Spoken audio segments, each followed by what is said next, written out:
Hi! ఉసిరికాయలా కనపడే వీటిని gooseberries అంటారు. అయితే ఇవి మన ఇండియన్ గూస్‌బెర్రీస్ అయితే కాదు. ఇవి పుల్లగా ఉంటాయి. కానీ సాఫ్ట్‌గా ఇంకా జ్యూసీగా ఉంటాయన్నమాట. ఇవి మేము క్రేగీస్ ఫార్మ్ విజిట్ చేసినప్పుడు అక్కడ తెంపినవి. అలాగే ఆ ఫార్మ్ విజిట్ వీడియో రిలేటెడ్ వీడియోలో ఉంటుంది. ఒకసారి చూడండి.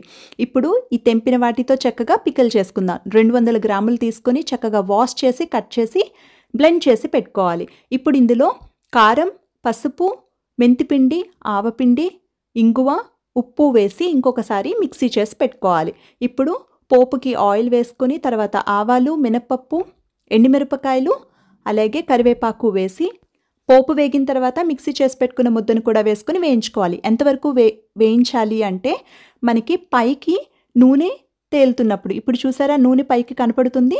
ఇప్పుడు స్టవ్ ఆఫ్ చేసేసుకోవచ్చు. ఈ పచ్చడి మనం 10 రోజుల వరకు నిల్వ ఉంటుంది. అదే ఫ్రిడ్జ్‌లో పెట్టుకుంటే 1 మంత్ వరకు ఉంటుందన్నమాట. ఇది ఇడ్లీ, దోస, రైస్‌తో చాలా బావుంటుంది. Thank you for watching.